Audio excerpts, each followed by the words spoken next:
अपने घर के मंदिर में इस एक शब्द से बुलाओगे, उस शक्ति को आना ही पड़ेगा। जय माता दी सभी को, जय माता दी। आ गई हूँ आप सब लोगों के सामने नई जानकारी लेकर।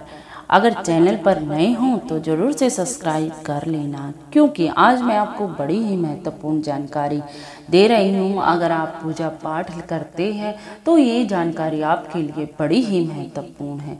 आज मैं आपको जो जानकारी दे रही हूँ, आज मैं आपको बता रही हूँ कि जब तक आप किसी देवता की पूजा करते हैं, मेरे पास बहुत से लोग आते हैं और कहते हैं कि हमें तो 10-20 साल हो गए पूजा पाठ करते करते, लेकिन कोई भी अनुभव ना हुए। आज मैं बताती हूँ कि कारण क्या है, आपको कुछ अनुभव क्यों नहीं होते। अगर आप उस भगवान की पूजा करते हो तो आपको अनुभव होने ही होने हैं। अगर आप तहे दिल से पूजा करते हो तो अनुभव होंगे, ये मैं आपको पूर्ण विश्वास के साथ कहती हूँ।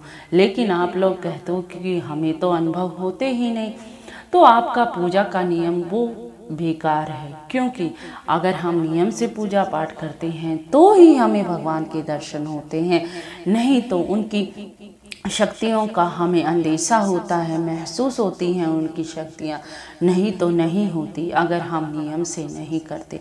अब मैं पूछती हूँ सभी से कि आप किसकी पूजा करते हैं, तो आप लोग कह देते हो कि हमारे मंदिर में तो बहुत से देवता हैं, हम तो सभी की ही पूजा करते हैं। मैं बोलती हूँ किसके नाम की जोत जलाते हो, तो तुम्हारा जवाब यही होता है कि सबके नाम के जलाते हैं। नहीं, आप एक के नाम की जोत जलाओ, एक की पूजा करो, तो ही आपको शक्तियों के अनुभव होंगे। मैं आपको ये बात बता देती हूँ कि परमात्मा की शक्ति तो एक ही है, लेकिन नाम अलग अलग है। नाम अलग है, उनका स्वरूप तो एक ही है, वो शक्ति तो एक ही है। इसीलिए तो एक सादे सब सदे, सब सादे सदे ना कोई। ये बात आप महसूस कर सकते हो कि एक को हम अगर प्रसन्न कर लेंगे तो सारे देवता प्रसन्न हो जाएंगे।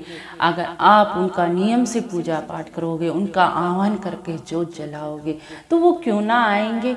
अगर मैं आपको एक उदाहरण के द्वारा समझा देती हूँ। आप एक कक्षा में बैठे हैं, कक्षा में बहुत से विद्यार्थी हैं, लेकिन आप किसी को भी बुलाओगे तो कहोगे कि इधर आना, आप उसका नाम नहीं लोगे, इतने तो वो आएगा नहीं।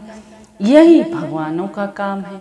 अगर हम अपने उस भगवान का नाम नहीं लेंगे जिसको हम बुलाना चाहते हैं, तो वो आएंगे कैसे। हम उनके नाम का भोग प्रसाद नहीं देंगे तो वो ग्रहण कैसे करेंगे। इसीलिए हमें उनके नाम की, अब मैं आपको बता देती हूँ कि आपको कैसे ज्योति प्रकट करनी है, कैसे पूजा पाठ करना है, जिससे कि देवता की शक्ति आपके पास दौड़ी दौड़ी चली आएगी। और आपको लगातार ऐसा करते करते 3 महीने हो जाएंगे, तो आपको 3 महीने में ये अनुभव होने लग जाएंगे। ये मैं आपको विश्वास के साथ कहती हूँ। आप मेरी एक बार बात मान के देखना। अब मैं आपको कहती हूँ, जैसे कि आपकी मेरी इष्ट देवी मेरी माता रानी है, जो मेरी कुल की देवी है। मैं उन्हीं अपने इष्ट मानती हूँ और मेरे इष्ट देवी की मैं जोत जलाती हूँ तो मैं माता रानी का आह्वान करके ही जोत जलाती हूँ।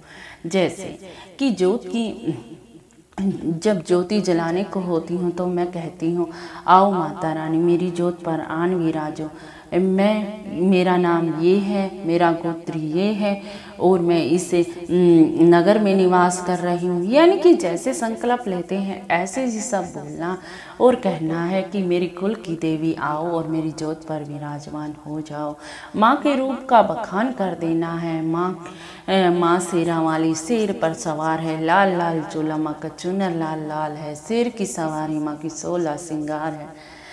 शेरा वाली माँ नाम मैया का, शेरा वाली नाम मैया का, पहाड़ों वाली धाम है। ऐसे ही आह्वान करके आपको माता रानी की जोत जला देनी है। जिसके जो भी आपके इष्ट देव हैं, इष्ट एक बना लो और उनके ही नाम की ज्योति जलाओ। क्योंकि अगर वो आ गई तो ये समझो सभी शक्तियाँ आपके पास आ गई। अब आपने जोत जला दी, माता रानी के आगे एक लोटा भर के जल का रखो, कुछ भोग प्रसाद, चाहे पतासे हैं आपके पास चाहे मिश्री है, वो माँ को भोग लगाओ। तो जैसे आप भाव दिखाओगे वैसे ही माता रानी भाव दिखाएगी और माता रानी जल्दी से जल्दी चले आएगी, क्योंकि आपने उनका नाम लेकर पुकारा है, उनका आह्वान करके जोत जलाई है, तो वो शक्तियाँ उस जगह पर जरूर से भी जरूर आती हैं। मेरा आप सभी से हाथ जोड़कर अनुरोध है कि आप ऐसे पूजा पाठ ना करें, क्योंकि आपको ऐसे कुछ भी महसूस नहीं होगा। जो कुछ भी करें नियम से करें, और नियम से करोगे तो आपको बड़े जल्दी ही अनुभव होने लग जाएंगे कि माता रानी का निवास हमारे घर में साक्षात हो गया है, माता रानी साक्षात हमारे घर में विराजमान हो गई है। ये मैं आपको यकीन के साथ कहती हूँ। अगर आप इस तरह आप जो जलाएंगे तो शक्ति को आना ही पड़ेगा, जो भी आपके इष्ट देव हैं। इसीलिए आप इस तरह से ज्योति जलाएं और पूजा पाठ में आगे बढ़ें, अपनी माँ का खूब सम्मान करें, अपने इष्ट देव का, जो भी हैं आपके इष्ट देव, तो उनकी शक्तियाँ आपको महसूस जल्द से जल्द होने लग जाएंगी। अगर आपको वीडियो में कुछ पसंद आया हो, कुछ अच्छा लगा हो, तो लाइक शेयर और एक कमेंट जरूर कर देना। जय माता दी, जय माता दी, जय माता दी।